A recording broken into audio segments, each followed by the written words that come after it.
안녕하세요, 힐링수영입니다. 매달 신입 회원이 들어올 때마다 수영 목적에 대해 물어봅니다. 대부분 건강해지기 위해 수영을 배운다고 답변했는데요. 일부는 임용시험, 해양경찰, 승무원, 라이프가드 등 자격 획득을 위해 수영을 배우는 경우도 더러 있었습니다.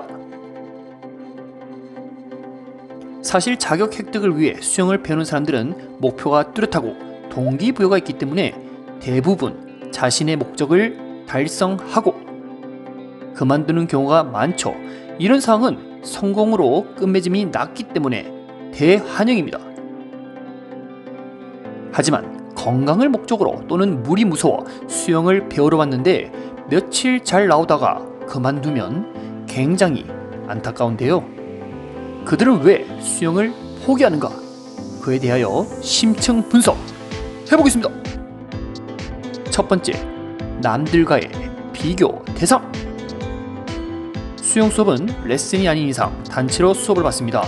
그 중에 젊고 운동신경이 좋은 사람들은 강사쌤이 시범 보인 동작을 AI처럼 그대로 학습하는데요.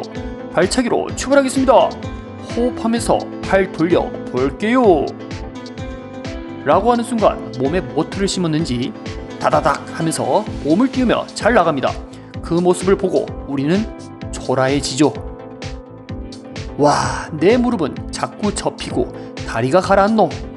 다리가 계속 가라앉아 기분이 안 좋습니다. 남들은 호흡을 내뱉고 마시고 자유자재로 구사하는데 내 호흡은 물 먹는 하마가 되어서 수영장 물감 내고 가라앉니다. 자존심 상합니다. 상해. 학창시절 공부 잘해서 모범상만 받던 내가 수영장에서 꼴찌 경험을 하니 내일부터 나오기가 싫습니다. 결국 남과 비교를 하는 순간 자존감이 떨어져 더 이상 수영장에서 볼 수가 없게 되는데요. 이럴 때는 강사쌤의 역할이 중요합니다. 보여지는 그대로 다 못합니다. 최악입니다. 이런 부정적인 피드백보다 짧고 굵은 체형이지만 이 정신력은 대단하네요 하고 채찍과 당근을 적절히 줘서 자신감을 얻게 해야 됩니다. 둘째, 물 공포증. 운동신경과 물 공포증은 별개입니다. 물 공포증은 과거 물과 관련된 직접적인 경험, 매스컴이나 주변 사례를 통한 간접적인 경험을 통해 물이 트라우마로 남게 되는 경우가 있는데요. 이런 것을 극복하기 위해 수영장에 왔지만 몸이 내 마음대로 통제가 되지 않습니다. 물 공포증이 있는 분들은 머리를 물속에 넣는 것 자체도 힘들어합니다. 거기에다 머리를 물속에 넣고 몸까지 움직이려고 하니 몸은 경직이 될 수밖에 없죠. 물 공포증이 있는 분들은 무한한 시간이 필요합니다. 물과 친숙해지는 시간에 제한을 두지 말고 꾸준한 경험이 필요한데요. 머리를 물속에 넣고 수영장 바닥이 어떻게 생겼는지, 그리고 몇 번 걸어가면 수영장 끝에 도착하는지 주변의 친숙함이 필요합니다. 수영장이 우리 집 안방만큼 편하다는 인식이 들 때 다시 머리를 넣고 발차기를 도전해도 절대 늦지 않습니다.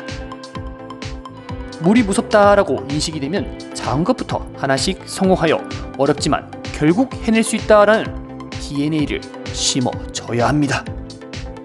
셋째, 대인관계의 어려움. 과거 7, 80년대 수영장을 다닐 수 있는 회원들은 정해져 있었습니다. 먹고 살기 바쁜 시대라 집에 여유가 있는 사람들이 수영을 배우고는 했었죠. 지금은 누구나 수영을 배울 수 있는 기회가 많습니다. 남녀노소, 장애인까지 다양한 계층 사람들이 수영장에 모여 있습니다.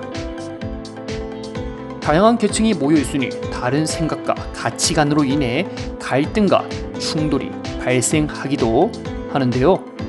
수영을 배우러 왔는데 자리 텃세를 부리는 사람부터 촌지문화, 샤워기, 독점, 식초로 머리 감기 등 인간관계에 상처를 받고 수영을 그만두는 경우가 많습니다. 이럴 때는 힐링 수영 채널에서 자유 수영을 그만두는 이유라는 영상을 꼭 추천해 주시길 바랍니다. 그래야 갈등이 줄어들지 않을까 하는 조심스런 셀프 강구를 한번 해봤습니다. 넷째, 건강상 어려움. 수영을 배워 더 건강해지려고 왔는데 몸이 더 안 좋아지는 사례도 있습니다.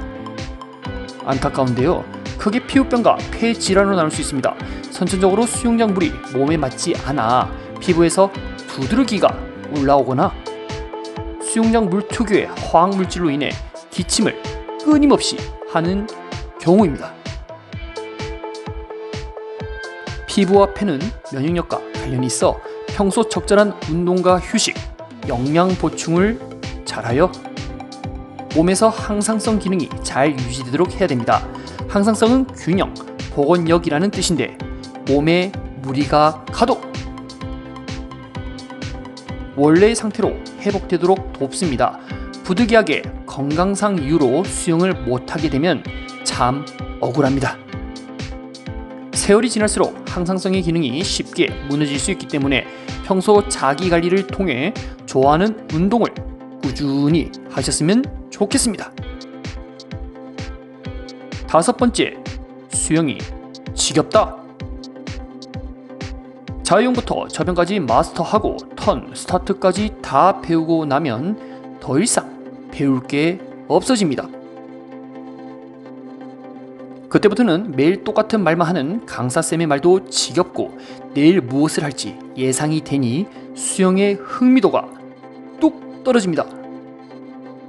수영은 매슬로우의 욕구 이론 5단계하고도 관련 있는데요. 1단계는 생리적 욕구, 2단계는 안전, 3단계는 대인관계, 4단계는 존중, 5단계는 자아실현의 욕구입니다. 수영을 통해 생존과 안전을 지킬 수 있으며 많은 사람들과도 좋은 관계도 유지할 수 있습니다. 그러면서 수영을 잘하게 되면 남들이 우러러보는 존경의 느낌도 살짝 맛볼 수 있는데요. 마지막 5단계 자아실현이 중요합니다. 수영을 내가 아무리 잘하고 남들이 엄지척을 해줘도 내가 행복하지 않으면, 수영이 즐겁지 않으면 또 수영장 오는 의미가 없는 것이죠. 이럴 때는 수영 기술을 통해 내가 사회에 도움이 될 만한 것이 없을까, 이 사람의 생명을 다루는 인명구조 기술, 또 아이들의 생존 수영 강의 등 나의 재능을 통해 사회에 봉사를 하는 것이죠. 그렇게 시야를 넓히게 되면 수업 시간에 할 수 있는 것은 무궁무진해집니다. 여름에는 라이프가드 자격증도 따고 나중에는 이 스포츠 지도사, 수영 강사 시험도 도전해보는 것입니다. 내가 해야 할 일에 흥미도가 떨어지면 이 동기부여를 스스로에게 계속 해줘야 합니다. 저 역시 10년 이상 강사 생활을 하면서 매일 똑같은 이야기를 하면 얼마나 지겹겠습니까? 그럼에도 불구하고 매번 찾아오는 손님들을 위해 오늘은 어떤 서비스를 다양하게 제공할지 그런 고민하는 과정이 즐겁습니다. 고민을 할수록 창의성은 커지고 성장을 도모하게 되는 것이죠.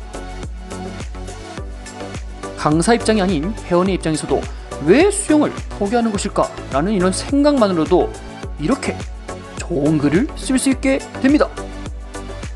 결론적으로 수영은 뚜렷한 동기부여가 있어야 꾸준히 한다.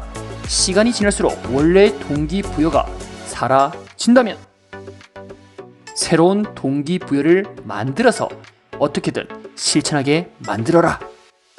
실패하고 넘어져도 다시 일어날 수 있는 용기만 있다면 누구나 원하는 목적을 달성할 수 있습니다.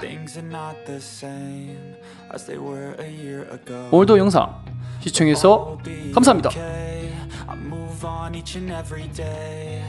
The past is where it stays, way back a year ago.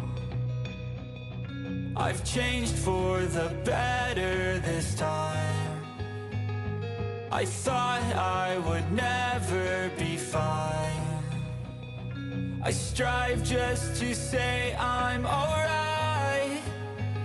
And for the first time in a long time I'm alright. I've seen a lot of change.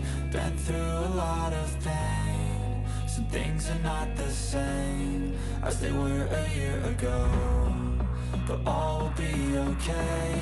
I move on each and every day. The past is where it stays, way back a year ago.